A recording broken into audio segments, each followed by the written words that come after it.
হয়ে গেছে গল্প গুজব কমপ্লিট। লাস্ট দিন আমরা কি পড়েছিলাম? আমরা পলিটি পড়ছিলাম, তাই তো?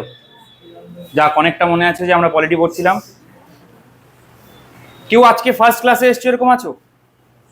ওকে, তো জিনিসটা একটু রিক্যাপ দিয়ে নি। লাস্ট ক্লাসে কি কি হয়েছিল? লাস্ট ক্লাসে আমরা হচ্ছে আমাদের পার্টিকুলার কনস্টিটিউশন যেটা আছে সেটা কিভাবে স্টার্ট করেছিলাম সেটা আমরা দেখেছি, আর তার সাথে সাথে কনস্টিটিউশনের মধ্যে প্রিয়াম্বেল কি জিনিস সেটা আমরা দেখেছি। প্রিয়াম্বেল কি জিনিস? কিসের জিস্ট? ইন্ডিয়ান কনস্টিটিউশনের অ্যাকচুয়াল স্ট্রাকচার যেটা রয়েছে সেটা যখন আমরা বুঝতে চাই তখন আমাদের হচ্ছে কনস্টিটিউশনটাকে বুঝতে হয়। ওকে, তো কনস্টিটিউশনটা বুঝলে পরে প্রিয়াম্বেলের মধ্যে কি লেখা আছে সেটা থেকে আমরা কনস্টিটিউশনের ভেতরে কি আছে টোটালটা আমরা বুঝতে পারি। এবার আমাদের এই যে ইন্ডিয়ান কনস্টিটিউশনটা এটা এক্স্যাক্টলি তৈরি হলো কি করে সেটা যদি আমরা দেখতে যাই তাহলে বলো যে এটা কিভাবে স্টার্ট হলো? স্টার্ট কে করলো? ইন্ডিয়ানরা মিলে বানাতে বসলো ল? হ্যাঁ, এম এন রয় তো পরে আসছে, আগে তো স্ট্রাকচার দিয়েছে কারা? ব্রিটিশরা। আগে ব্রিটিশরা স্ট্রাকচার দিয়েছে, ব্রিটিশদের স্ট্রাকচারের উপর বেস করে তারপরে আমরা ধীরে ধীরে আমাদের মানে নিজেদের স্ট্রাকচারটা তৈরি করেছি। এবার একটা জিনিস ভেবে দেখো, ব্রিটিশরা যখন আমাদের দেশে এই স্ট্রাকচারটা দিচ্ছে, এই পার্টিকুলার স্ট্রাকচারটা দেওয়ার সময় ওদের মেইন ফোকাস কি ছিল? ওদের ফোকাস কি ছিল?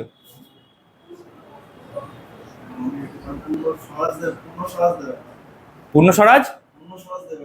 বেসিক্যালি আমাদেরকে কন্ট্রোল করতে চাইছিল, আমাদেরকে কন্ট্রোল করার জন্য ওরা ল গুলোকে নিয়ে এসেছে, আদারওয়াইজ ওদের কোনো ল আনার কোনো পারপাস নেই। এবার এই যে স্ট্রাকচারটা তৈরি হলো, এখন যদি আমরা মানে আমাদের এখনকার স্ট্রাকচারটা দেখি সেটা দেখলে আমরা বুঝতে পারবো কি, ধরো লোকসভাতে আমরা যাই ভোট দিই, এটাকে কি টাইপের ইলেকশন বলে? সাধারণ মানুষ যখন ভোট দেয় গিয়ে ডাইরেক্টলি নিজের লোকেদের নিজের প্রতিনিধিদের চুজ করে সেটাকে আমরা বলি ডাইরেক্ট ইলেকশন। এবার একটা জিনিস ভেবে দেখো, ডাইরেক্ট ইলেকশনের মাধ্যমে আমরা কিন্তু চুজ করি কাদের? ল মেকারদের বা লেজিসলেচারদের। কাদেরকে চুজ করি? ল মেকারদের। আমরা কি ডিসাইড করি কে প্রাইম মিনিস্টার হবে? করি না। আমরা কি ডিসাইড করি কে গভর্নমেন্ট ফর্ম করবে? সেটাও আমরা ডিসাইড করি না। ভালো করে ভেবে দেখো, আমরা যেই ক্যান্ডিডেটকে ভোট দিতে যাই তাকে ভোট দিয়ে চলে আসি। এবার কোন পলিটিক্যাল পার্টি ক্ষমতায় আসবে, সেই পলিটিক্যাল পার্টি কত মেজরিটিতে ক্ষমতায় আসবে, সে তার সাথে আরো দলবল নিয়ে আসবে কিনা, আরো কোয়ালিশন পার্টি নিয়ে আসবে কিনা, এইসব ব্যাপারে আমাদের বলার কোনো অধিকার থাকে না। অর্থাৎ আমরা চুজ করি লেজিসলেচার। তিনটে অর্গানের মাধ্যমে আমাদের দেশ ফাংশন করে। কি কি? কারেক্ট, এক্সিকিউটিভ, দেন লেজিসলেটিভ, জুডিশিয়ারি। যেটা যে বললে অ্যাডমিনিস্ট্রেটিভ কামস আন্ডার এক্সিকিউটিভ। ওকে, তো এক্সিকিউটিভের মধ্যে অ্যাডমিনিস্ট্রেটিভ পার্টটা পুরো চলে আসছে। দেন আসছে কি? জুডিশিয়ারি। এই তিনটে অর্গানের কাজ কি?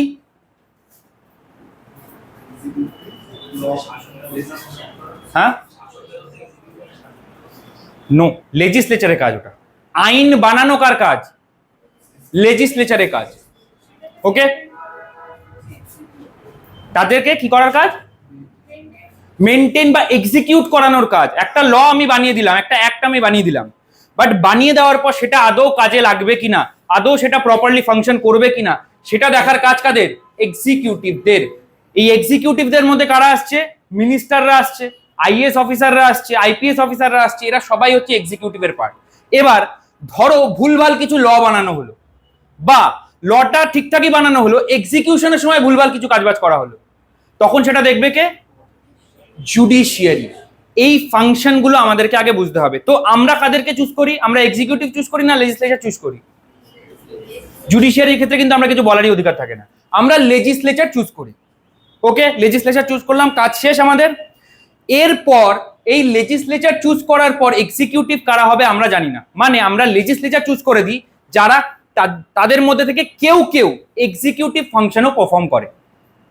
ওকে, লেজিসলেচার চুজ করে দিই তাদের মধ্যে থেকে। ধরো আমি নরেন্দ্র মোদীও কোনো জায়গা থেকে ভোটে জিতে গেছে, ঠিক আছে, এবার তিনি যে প্রাইম মিনিস্টার হচ্ছেন সেই ব্যাপারে আমার কোনো বলার অধিকার নেই, মানে লেজিসলেচারের মধ্যে অনেকে আছে কিন্তু তার মধ্যে সবাই এক্সিকিউটিভের ফাংশন পালন করছে না। ওকে, বাট ইংরেজরা যখন ফার্স্ট টাইম আইন বানাচ্ছে তখন ওরা কি করছে, ওরা এক্সিকিউটিভ চুজ করছে, যেই এক্সিকিউটিভরা লেজিসলেচারের ফাংশনও পারফর্ম করছে। এবার ইংরেজরা আইন বানাতেই বা গেল কেন? ইন্ডিয়া দখল করছে, ট্যাক্স কালেক্ট করছে, ওদের দরকার কি আছে আইন বানানো?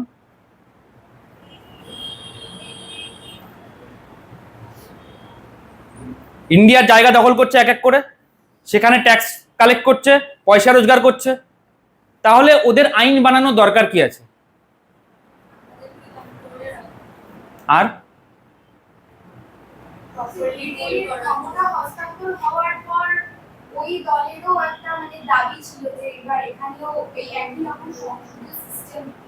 না না, আমি ইন্ডিপেন্ডেন্সের পরের কথা বলছি না, ইংরেজরাই বা কেন আইন আনতে গেল, যেটাকে আমরা বলছি রুল অফ ল, কি করতে আনতে গেল?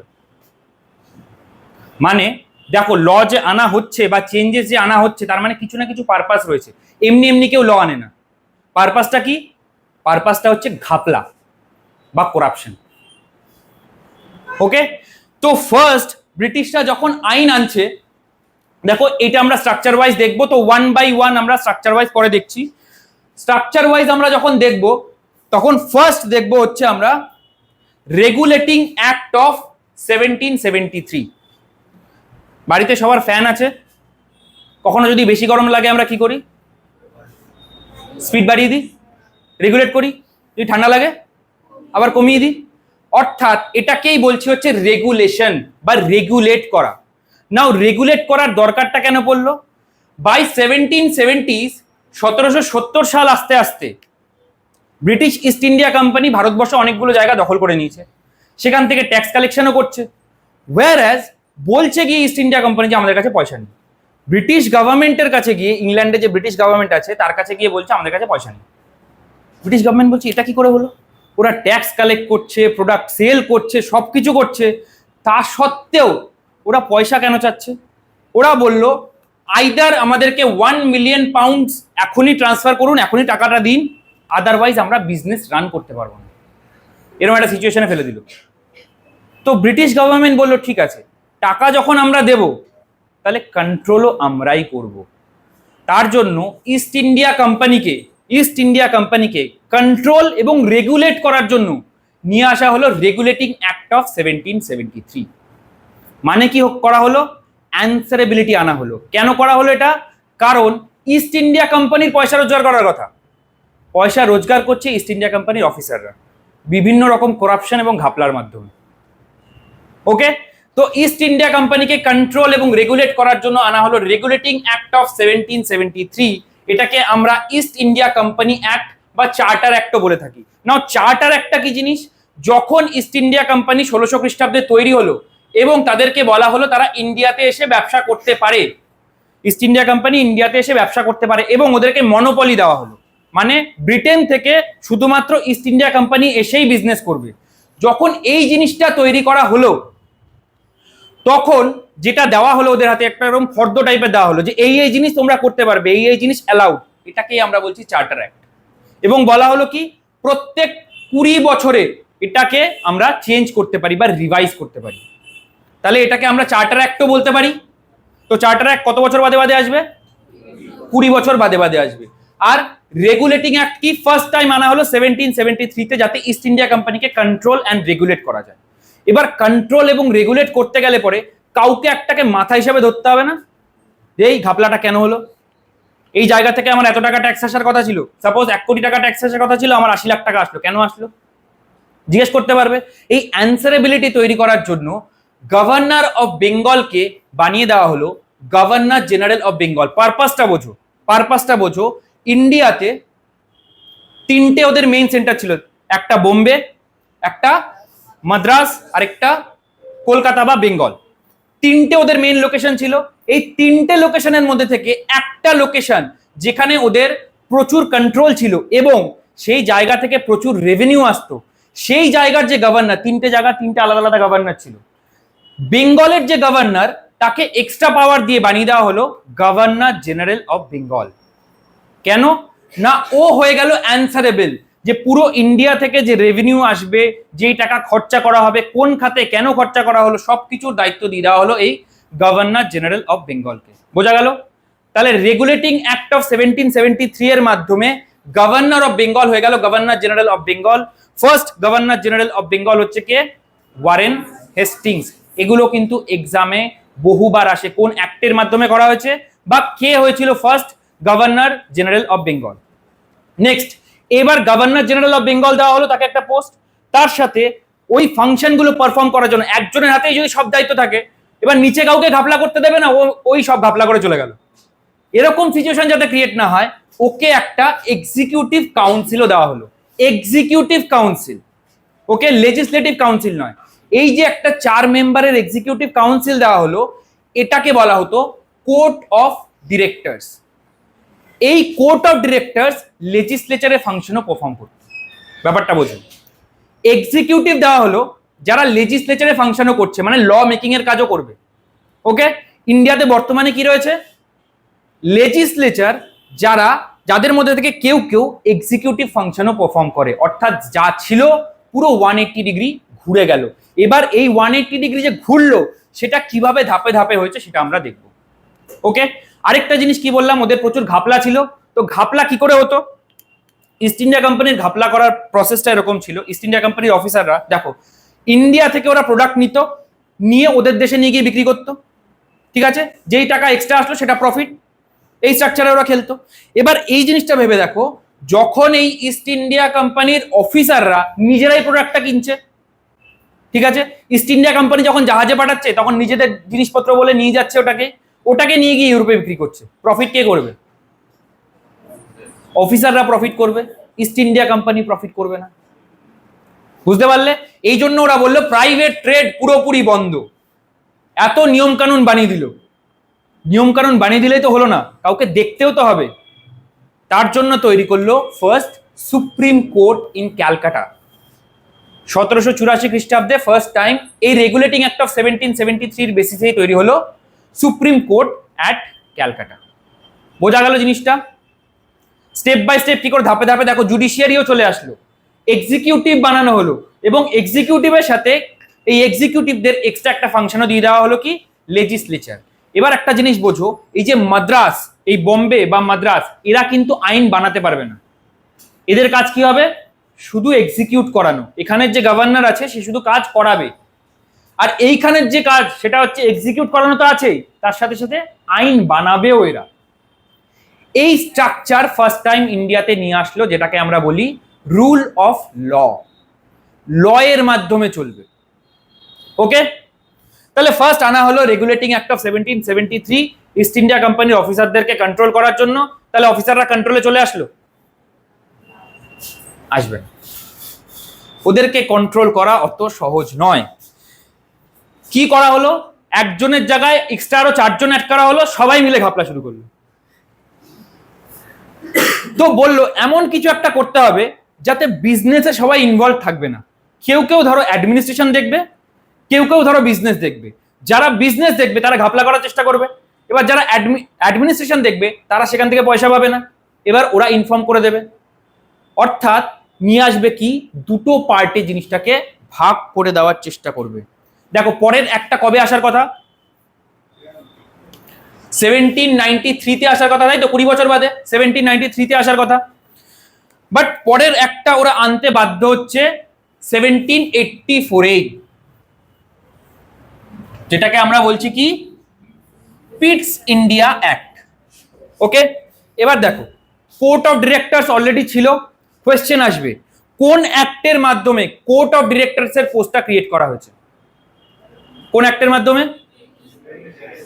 রেগুলেটিং অ্যাক্ট অফ, সবকটাই রেগুলেটিং অ্যাক্ট আসবে, সবকটাই রেগুলেট করার জন্য। ওকে, তো রেগুলেটিং অ্যাক্ট অফ 1773 এর মাধ্যমে আনা হলো কোর্ট অফ ডিরেক্টরস। তো এটা অলরেডি আছে যারা বিজনেস দেখছে। এবার পলিটিক্যাল ফাংশন, মানে এই যে যুদ্ধ হচ্ছে সেখানে ডিসিশন মেকিং এর ক্ষেত্রে নিয়ে আসা হলো board of control. Basically board of কন্ট্রোলকে আনা হলো কন্ট্রোল করার জন্য। তো কমার্শিয়াল এবং পলিটিক্যাল ফাংশন দুটো আলাদা করে দেওয়া হলো। বোঝা গেল? কমার্শিয়াল ফাংশন এবং পলিটিক্যাল ফাংশন দুটো আলাদা করে দেওয়া হলো। কমার্শিয়াল ফাংশন দিয়ে দেওয়া হলো কোর্ট অফ ডিরেক্টরস এর হাতে, আর পলিটিক্যাল ফাংশন দিয়ে দেওয়া হলো বোর্ড অফ কন্ট্রোলের হাতে। বোর্ড অফ কন্ট্রোলকে কেন আনা হলো? কন্ট্রোল করার জন্য। এটা থেকে আমাদের মাথায় রাখতে হবে, ফার্স্ট আনা হলো হচ্ছে কোর্ট অফ ডিরেক্টরস, দেন তাও ওদেরকে কন্ট্রোল করতে পারছিল না, তাই জন্য ঠিক তার পরের একটা আনা হলো বোর্ড অফ কন্ট্রোল। নিয়ে আসা হলো কি সিস্টেম অফ ডাবল গভর্নমেন্ট। ওকে, এই অ্যাক্টটাকে বলা হয় অ্যাক্ট অফ সেটেলমেন্ট। কেন না ইস্ট ইন্ডিয়া কোম্পানির অফিসারদের সাথে যাতে একটু সেটেলমেন্ট করা যায়, তার জন্য স্টার্ট করা হলো হচ্ছে এই অ্যাক্ট অফ সেটেলমেন্ট। এবং এই ফার্স্ট টাইম এই অ্যাক্টের মাধ্যমে ইস্ট ইন্ডিয়া কোম্পানির টেরিটরি, তাও খুব ছোট ছোট জিনিস, খুব ছোট ছোট জিনিস, যে ইস্ট ইন্ডিয়া কোম্পানির টেরিটরি তাকে বলা হলো কি ব্রিটিশ পজিশন। মানে ওটাকে আর ইস্ট ইন্ডিয়া কোম্পানির জায়গা দখলদারি বলা হচ্ছে না, ওটাকে বলা হচ্ছে কি ব্রিটিশদের জায়গা। ওকে, ওয়ার্ড চেঞ্জ করে দিল, মনে হবে সিম্পল জিনিস, বাট ইস্ট ইন্ডিয়া কোম্পানির জায়গা থেকে বানিয়ে দেওয়া হলো ব্রিটিশদের জায়গা। এবার এত কিছু ওরা বলতে পারছে কেন? ওই যে 1 মিলিয়ন পাউন্ড ওরা দিয়েছিল, তো তার বেসিসে ওরা কন্ট্রোল করবেই ইস্ট ইন্ডিয়া কোম্পানিকে। তাহলে এবার ইস্ট ইন্ডিয়া কোম্পানির অফিসাররা নিশ্চয়ই কন্ট্রোল হয়ে গেল। এবার সবাই মিলে ঘাপলা শুরু করলো।